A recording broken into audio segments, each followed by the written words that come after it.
আর কত বড় বেহায়া একজন মানুষ, হ্যাঁ? দাওয়াত দিয়েছে খাওয়ার জন্য। খাওয়ার কি জন্য দাওয়াত দিয়েছেন? খাওয়ার জন্য না টাকা নেওয়ার জন্য? খাওয়ার জন্য টাকা দাওয়াত দিয়েছেন। দাওয়াত দিয়ে খাওয়ানোর পরে কি খাওয়াইছেন আপনি? গোশ খাওয়াইছেন, মাছ খাওয়াইছেন, ভাত ইত্যাদি। এগুলো তো সোনার উপাতর খাওয়াননি। এগুলো খাওয়ানোর পরে টেবিল নিয়ে বসে আছে, তার মানে টাকা দাও। আপনাদের একটু লজ্জা থাকার দরকার। লজ্জা করেন। এগুলো হচ্ছে লজ্জাশীলতার পরিচয়। এটা বেহায়াপনা। ওর কোন ধরনের বেহায়া? মানুষের কাছ থেকে টাকা নেয়। আমি সভাপতি সাহেবের বাড়িতে আসলাম, খাইলাম, খাওয়া দাওয়ার পরে এখন সভাপতি সাহেব যদি আমাকে বলে, আমি মেহমান, আমি এলাকার মেহমান, রাজশাহীর মানুষ আমি, তো খাওয়ার পরে ইনি আমাকে বলতেছেন টাকা দেন। কিসের টাকা? আমার বাড়িতে খেলেন তাই। মেহমান খাওয়াতে যে টাকা লাগে এটা তো আপনারা শিখাচ্ছেন। এটা তখন বিয়েতে শুরু হয়েছে, সুন্নাতি ওলিমা এটা তো শুরু হয়েছে। এটা ওলিমা সুন্নাত এটা শুরু হয়েছে। তারপরে সুন্নাতে খাতনায় শুরু হয়েছে। কয়েকদিন পর আমি আপনার বাড়িতে মেহমান হিসাবে খাবো, সেখানেও আপনার টাকা চাইবেন। এটাই তো সিস্টেম হয়ে গেছে, হবে। আর এক সময় কি হবে জানেন? এবং হয়ে গেছে, অলরেডি হয়ে গেছে। সেটা হলো যে সৌদি আরবে ওখানে গিয়ে ওদের কাছ থেকে শুনলাম ভালোভাবে যে লন্ডনে যদি আমরা যাই, যেই বাড়িতে আমরা খাবো সেই বাড়িতে ওদেরকে টাকা দিতে হয়। যদি টাকা না দিই তাহলে ওরা খারাপ মনে করে। আমি তো দেখলাম যে এই তো আশ্চর্য জিনিস, বুঝেননি কথা। আমি আজকে খাইছি কই আপনাদের দিদারুল ভাইয়ের বাসায়, বন্ধু মানুষ, অনেক আগের পরিচয়। ওনার বাসায় ওনার ওয়াইফ সম্ভবত রান্না করে আমাকে খাওয়ালেন। যাই হোক, তো ওনার বাসায় খেয়েছি। তো আমার দায়িত্ব হলো কি, আমার পকেট থেকে কিছু বের করে ওনাকে দেওয়া। এটা এখন লন্ডনের সিস্টেম হয়ে গেছে মুসলিম সমাজে, মুসলিম কমিউনিটিতে। তার মানে ওইটা অচিরেই দেখবেন যে সিলেটে আসছে, সিলেট থেকে পুরো বাংলাদেশে ছড়িয়ে যাবে। সাবধান হয়ে যান। যারা খাই না তাদেরকে খেতে দিন। ফকির মানুষ ভিক্ষা করতে আসতে, ক্ষুধার্ত, ঘেমে আছে, তৃষ্ণার্ত, দেখে ডেকে বসেন, একটু খাবার আনি খান। আর ও যদি খাবার চাই তারপরে গা দেন। ওইটার চাইতে আপনি নিজেই খাওয়াবেন, এটাই বেশি ভালো না? এটাই বেশি ভালো। ইন্নামা নুতিমুকুম লিওয়াজহিল্লাহ, বলেন আল্লাহকে, আল্লাহর জন্য খাওয়াই, লা নুরিদু মিনকুম জাযাআও ওয়ালা শুকুরা। আমি এদের কাছ থেকে কোনো কিছুই চাই না, কোনো শুকরিয়া চাই না, কোনো বিনিময় চাই না। এটা আল্লাহ বলতেছেন। 3 নম্বর, ওয়া আদামাস সিয়াম, যারা কন্টিনিউ সিয়াম গুলো পালন করে, নফল সিয়াম, সোমবার বৃহস্পতিবার, অথবা মাসের 3 দিন সিয়াম, অথবা এই যে এখন কন্টিনিউ সিয়াম চলতেছে, শাবান মাসের সিয়াম আপনারা পালন করেন। সেই দিনে দেখলাম যে বড় ভাই ডক্টর মুজাফফর ইবনে হোসেন উনি একটা বক্তব্য দিয়েছেন। বক্তব্যটা আমার, যাই হোক, আমার লেগেছে আর কি, যে জাল হাদিসের কবলে শাবানের সিয়াম।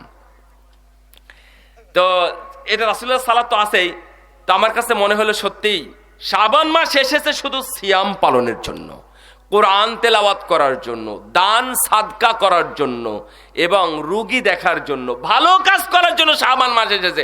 আরে গত মাস পর্যন্ত 11 মাস যত আমল করেছিস বেটা, সব আমলগুলো এই মাসে আল্লাহর দরবারে কবুল করা হবে। তাহলে এই মাসে আমাকে ভালো কিছু করা উচিত না?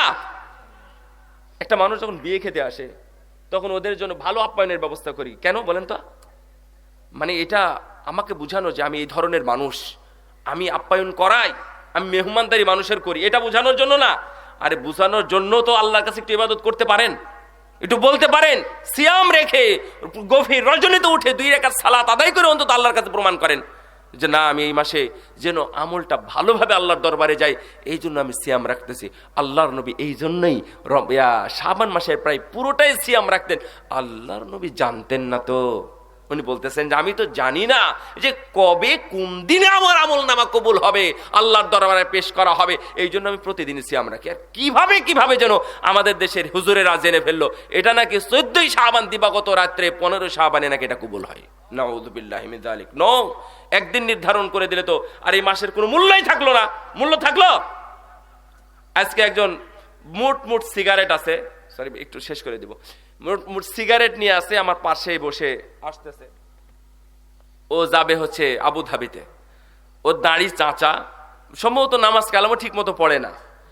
তো আসতেই বলতেছে, মাইকে বলতেছে যে ইয়া করেন, ওই 2 দিন পরে শবে বরাত, আপনারা দান করে যান। কয়েকবার কয়েক জায়গাতে শুনলাম, ওই রাস্তাতে আদায় করে না, তা আমি ও পাশে জিজ্ঞাসা, ওর সাথে আমি কোনো একটা কথাও বলিনি ওই ভাইয়ের সাথে। তা আমি বললাম যে আচ্ছা ভাই, আপনি মনে হয় দেশের বাইরে যাচ্ছেন না? হ্যাঁ। কোথায় যাচ্ছেন? আবুধাবিতে। আমি এরকমই মনে করেছিলাম যে আপনি এই অঞ্চলে মিডিল ইস্টে যাচ্ছেন, কারণ আপনার কাছে যে পারফিউমটা আছে এটা হচ্ছে মুসলিমদের পারফিউম। তো বলছে যে হ্যাঁ, এটা মুসলিমদের পারফিউম। ফাইন। আচ্ছা, এই যে শবে বরাতের কথা শুন, আমি তো জানি না ও কোন মাইন্ডের। শবে বরাতের কথা শুনলেন, এটাকে আপনার কি মনে হয়? এটা কি আবুধাবিতে আপনি দেখেছেন? বলছে যে নামাজ কালাম আসলে ওভাবে আমি সত্য কথা তেমন পড়া হয় না, কিন্তু এই শবে বরাত আমি দেখিনি ওই দেশে। কতদিন, অনেকদিন থেকে আছে, শবে বরাত আমি ওই দেশে দেখিনি। যেই দেশে শবে বরাতের জন্ম, সেই নবীর দেশে, রাসূলুল্লাহ সাল্লাল্লাহু আলাইহি ওয়াসাল্লামের দেশে মদিনায় থেকে আসলাম, 6 বছর থাকলাম, 6টা শবে বরাত পার হয়ে গেল আমাদের চোখের সামনে দিয়ে, আমরা কোনোদিন 6 মিনিটও অনুভব করিনি যে আজকে শবে বরাত। তাহলে শবে বরাত যেখানে জন্ম সেখানেই নাই, আর আপনারা এখানে নতুন ভাবে জন্ম দিয়ে একটা দিন নির্ধারণ করে আপনারা শুরু করেছেন।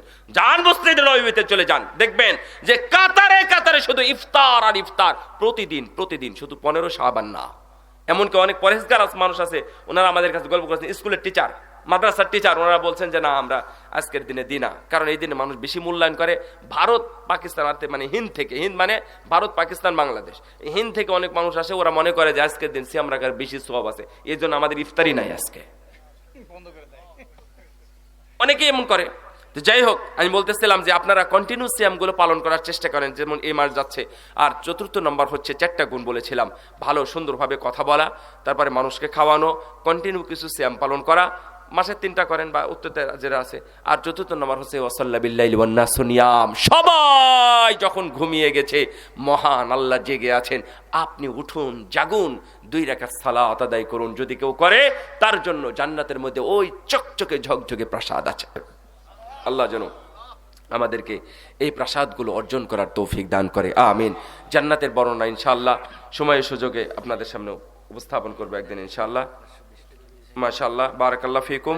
কারো কিছু আদায় আছে মনে হয় আপনাদের, যারা এখনো দেন নাই, শেষ বেলায় যারা দিতে চান, আমাদের এই মসজিদের উন্নয়ন করবে গৌরনগর ইসলামবাগ জামে মসজিদ, 520 টাকা এসেছে মহিলাদের ওই দিক থেকে, আল্লাহ যেন তাদের দানকে কবুল করেন। পুরুষদের মধ্যে থেকে আরেক ভাই, নাম না জানা আরেক ভাই, 500 টাকা দান করেছেন, আল্লাহ যেন তাদের দানকে কবুল করেন। আসেন, এদিকে আসেন, যে যতটুকু পারেন আমাদের সাথে অংশগ্রহণ করেন। যদি 1 টাকা পারেন, 1 টাকা দিয়ে অংশগ্রহণ করেন। যখন আমি এশার নামাজ পড়ি, তখন বেতের নামাজ পড়ে ফেললে তাহাজ্জুদের সময় আবার বেতের নামাজ পড়তে পারবো কি না? না। জাযাকুমুল্লাহু খায়রা, আল্লাহ ইয়াফিক ওয়াফাকাকুমুল্লাহ, হাফিজাকুমুল্লাহ ওয়া রাআকুম। তো বলতেছে যে এশার নামাজের সময় যদি বেতের পড়ি, আবার তাহাজ্জুদে বেতের পড়তে হবে কিনা? না, বেতের একবার, 2বার না। মানুষ মারা গেলে লাশ কবরে নিয়ে যাওয়ার পর মহিলারা একত্র হয়ে হাত তুলে মোনাজাত করা যাবে কি না? মহিলারা মাশাআল্লাহ, রাবিয়া খাতুন গৌরনগর থেকে 5 ব্যাগ সিমেন্ট দান করেছেন। আল্লাহ রাব্বুল আলামিন যেন তার দানকে কবুল করেন, আল্লাহ তাদেরকে মূল্যায়ন করেন, কবুল করেন। বারাকাল্লাহ ফিকুম ওয়া জাযাকুমুল্লাহু খায়রা। আরেকজন 500 টাকা দান করেছেন, আল্লাহ তার দানকে কবুল করুন।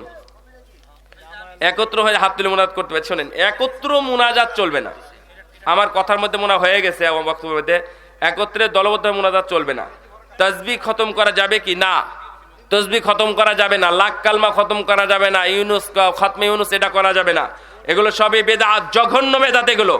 লাশ গোসল দেওয়ার পর লাশের সবচেয়ে কাছের 3 জন মানুষের হাতে লাশের বুকুর উপরে রেখে পানি দেওয়ার বিধান আছে কি না?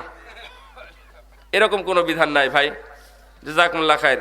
জমি জায়গা ভাগাভাগির জন্য আলহামদুলিল্লাহ ভালো আছে, মাশাআল্লাহ, নাম ছাড়া 1000 টাকা দান করেছে, 1000 টাকার একটাই নোট। বারাকাল্লাহ ফিকুম, তাকাব্বালাল্লাহু মিন্না ওয়া মিনকুম সালিহাল আমাল ওয়া জাযাকুমুল্লাহুল জান্নাহ। জমি জায়গা ভাগাভাগির জন্য মেয়েদের বাড়ি ঘরের জায়গা না দিয়ে যদি ধানি জমি বা দূরের জায়গা দেওয়া হয় হলে কেমন হবে? বুঝিয়ে দেন। বুঝিয়ে তো দিবই, জমি জায়গা যা পাবে সব দিবেন। যদি বাড়ির জায়গা পায় বাড়ির জায়গা দিবেন, পুকুরের জায়গা পেলে পুকুরের জায়গা দিবেন, কবরের জায়গা পেলে কবরের জায়গা দিবেন, ধানি জমি পেলে ধানি জমি দিবেন, সব ভাগ হবে। বাড়ির জমি দিবেন না কেন? খারাপ উদ্দেশ্যে তো দিবেন না, সেটা তো আমি জানি। ধানের জমির দাম হচ্ছে 30 লাখ টাকা বিঘা, আর বাড়ির জমি বিঘা হচ্ছে 2 কোটি টাকা বিঘা। তো ওটা দিবেন না কেন আপনি? তাহলে ওর বিনিময়ে টাকা দিয়ে দেন। বোনদেরকে সন্তুষ্ট করতে যায়েন না, তাদের আগে হকটা বুঝাই দেন। দেখি আপনার বোন কত ধনী আছে, ধনী হলে আপনাকে বলবে যে ঠিক আছে আমি তোমাকে দিয়ে দিলাম সব।